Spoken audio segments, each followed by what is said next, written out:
අයිබෝවන් ගෝල්ඩිස් life hacks වෙත සාදරයෙන් පිළිගන්නවා. අද මම කතා කරන්න යන්නේ මාසේ වියදම පාලනය කරගන්න පුළුවන් තවත් එක ක්‍රමයක් පිළිබඳව. කලින් වීඩියෝ එකේදී මම කතා කරානේ මාසේ වියදම් ටික පොතක් අරගෙන ලියලා ඒවා ඊට පස්සේ මුදල් ලැබෙන විදිහට ලියුම් කවරවල දාලා වෙන් කරලා මාස පුරාම අපේ අතේ මුදල් තියාගන්න විදිහ ගැන. ඉතින් අද මම කතා කරන්න යන්නේ ඒ විදිහට අපි වියදම කළමනාකරණය කරගන්න ගමන් අපේ අනවශ්‍ය වියදම් කොහොමද කපා හරින්නේ කියලා. හැමෝම මාසේ අන්තිමට විදුලි බිල අතට ආවම අයියෝ මේ මාසෙත් බිල වැඩි වෙලානේ කියලා කියනව නේද?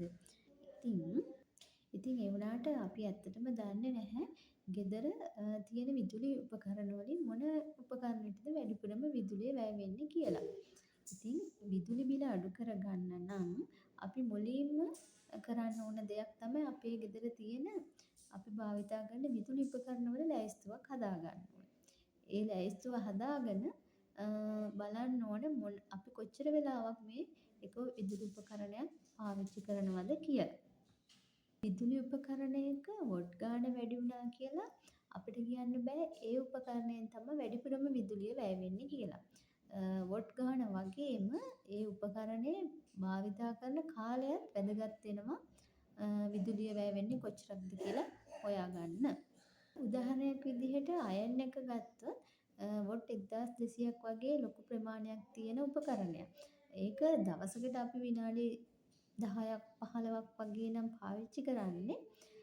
එතකොට ලොකු විදුලි එකක ප්‍රමාණයක් වැය වෙන්නේ අයන් එක භාවිතා කිරීමෙන්. ඒ වුණාට වොට් 70ක ශීතකරණය අපි පැය 24ම පාවිච්චි කරනකොට මාසෙට ගත්තහම එකේ ලොකු විදුලියක් වැය වෙනවා. ලොකු විදුලි එකක ප්‍රමාණයක් වැය කරනවා මේ ශීතකරණය මගින්. ඉතින් විදුලි බිල අඩු කරගන්න නම් අපි මුලින්ම බලන්න ඕනේ ඒ උපකරණයේ වොට් අගය වගේම වැඩි කාලයක් පාවිච්චි කරන්නේ මොන උපකරණයද කියලා. ශීතකරණය ගත්තොත් ශීතකරණයේ ලොකු ප්‍රමාණයක් විදුලිය වැය වෙනවා. මොකද අපි මේක පැය 24ම ඔන් එකේ තියෙන නිසා. එතකොට අපි ශීතකරණයේ දොර නිතර ඇරලා වහන්න හොඳ නැහැ. ඇත්තටම අපි උයන්න දෙයක් කල්පනා කරන්න ශීතකරණයේ දොර අරගෙන. එහෙම කරන්නේ නැතුව අපි කලින්ම උයන දේ ප්ලෑන් කරලා ටක් ගාලා අපි උයන එළවලු ටික එළියට අරගෙන එක සැරේට දොර වහන්න ඕන ඉක්මනට. ඒ වගේම උණුවෙන් කැම જાති ශීතකරණයට දාන්න හොඳ නැහැ. එතකොට ඒකේ තියෙන උණුසුම අඩු කරන්න වැඩි එකක ප්‍රමාණයක් මෙයා විදුලිය ගන්නවා.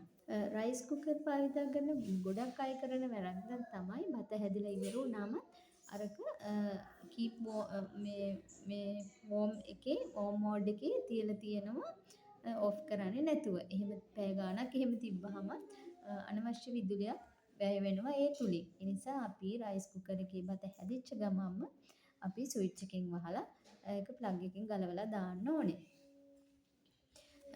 අයන් එක පාවිච්චි කරනකොට හොඳම විසඳුම තමයි සතියේටම අවශ්‍ය රෙදි ටික එක සැරේට අයන් කරලා තියාගන්න එක. ෆෑන් එකක් පාවිච්චි කරනකොටත් සැලකිලිමත් වෙන්න ඕනේ. සිවිලින් ෆෑන් වලට වැඩිපුර කරන්ට් එක වැය වෙනවා. ඒ නිසා ස්ටෑන්ඩ් ෆෑන් එකක් හරි වෝල් ෆෑන් එකක් හරි පාවිච්චි කරන්න ඕනේ. ඒ වගේම දවල් කාලයේදී හොඳට ඉරේලිය වැටෙන්න දොර ජනෙල ඇරලා තියලා හුළඟ වෙන්න දොර ජනෙල ඇරලා තියාගත්තොත් එහෙම අපිට දවල් කාලයේදී ලයිට් බල්බ් දාන්න ඕනෙත් නැහැ. ෆෑන් පාවිච්චි කරන්න ඕනෙත් නැහැ. LED බල්බ් පාවිච්චි කරනවා නම් තවත් කරන්ට් එක අඩු කරගන්න පුළුවන්. තමයි අපි කවුරුත් හිතන්නේ නැති දෙයක්. අපි ෆෝන් එක charge එකට ගැහුවාම ෆෝන් එක charge වුණාම ෆෝන් එක ගලවලා ගන්නවා. අර charger එක off කරන්නේවත් ගලවන්නේවත් නැහැ. ඉතින් අපි ෆෝන් එකක් charge කරාම ෆෝන් එක charge වුණාම charger එක ගලවලා plug switch එක off කරලා charge එක ගලවලාම අයින් කරලා තියාගන්නවා. ඒ වගේම ටීවී එක බලපුවාමත් අපි රිමෝට් එකෙන් විතරක් ඕෆ් කරලානේ තියන්නේ. එහෙම තියන්නේ නැතුව ටීවී බලලා ඉවර නම් රිමෝට් එකෙත් ඕෆ් කරලා ස්විච් එකත් ඕෆ් කරලා ප්ලග් ගලවලාම තිබ්බහම කෝකටත් හොඳයි.